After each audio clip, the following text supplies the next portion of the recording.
BSNL 4G, 5G कब आएगा? अब तो कर्मचारी भी परेशान, खराब मैनेजमेंट को दोष, प्रदर्शन की तैयारी।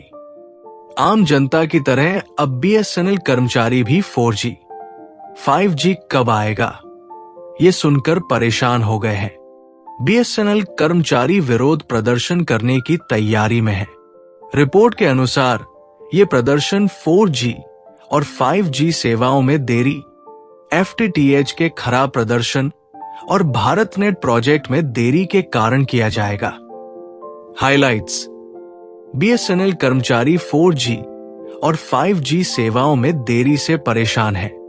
FTTH सर्विस का प्रदर्शन खराब, प्राइवेट कंपनियों से हो रहा मुकाबला, ग्राहकों की संख्या में कमी, लोग प्राइवेट नेटवर्क्स की ओर बढ़ रहे हैं। BSNL यानी भारत संचार निगम लिमिटेड की 4G नेटवर्क सेवाएं लगता है जादू की छड़ी हो गई है। पिछले साल दिवाली में 4G नेटवर्क को रोल आउट किए जाने की बात कही गई थी।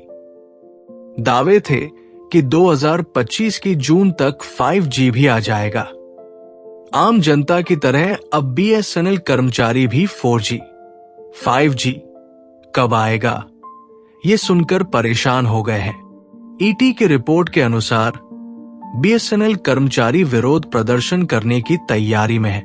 रिपोर्ट के अनुसार ये प्रदर्शन 4G और 5G सेवाओं में देरी, FTTH के खराब प्रदर्शन और भारतनेट प्रोजेक्ट में देरी के कारण किया जाएगा। BSNL का नेटवर्क छोड़ रहे लोग। BSNL कर्मचारी इस बात से भी दुखी हैं कि लोग सरकारी कंपनी का नेटवर्क छोड़कर प्राइवेट में शिफ्ट कर रहे हैं, जबकि BSNL के रिचार्ज प्लान बाकियों के मुकाबले सस्ते हैं। इससे BSNL को नुकसान हो रहा है। कर्मचारी 16 मई से विरोध शुरू करने वाले हैं और 3 दिनों तक धरना भी देंगे। FTTH सर्विस का प्रदर्शन भी खराब। BSNL की FTTH सर्विस यानी फाइबर इंटरनेट सर्विस भी अच्छा प्रदर्शन नहीं कर रही। ये बात और है कि कंपनी अलग अलग सर्कल में इसमें लाइव टीवी चैनल्स को भी जोड़ती जा रही है। इसके बावजूद जहां भी एयरटेल और जियो के फाइबर इंटरनेट पहुंच रहे हैं, वो ज्यादा लोगों को अपने साथ जोड़ रहे हैं। चिंता यह भी है कि सैटेलाइट इंटरनेट सेवाएं शुरू होने के बाद BSNL की चुनौती और बढ़ सकती है। भारतनेट परियोजना चल रही सुस्त चाल।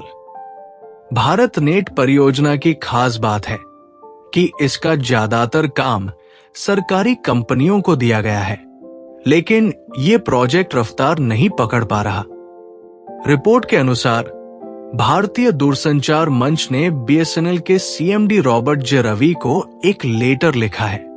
इसमें कहा गया है कि सरकार से समर्थन के बावजूद कंपनी को अपनी 4G और 5G सेवाओं को रोल आउट करने में दिक्कतें आ रही है।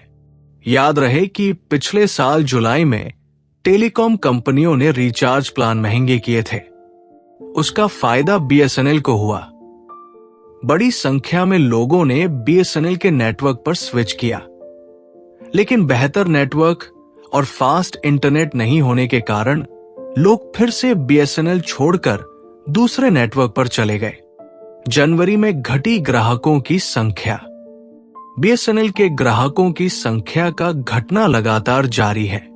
ट्राई के आंकड़ों के अनुसार BSNL और वोडाइडिया दोनों कंपनियों के ग्राहकों में कमी आ रही है और लोग एयरटेल व जियो जैसी कंपनियों में स्विच कर रहे हैं।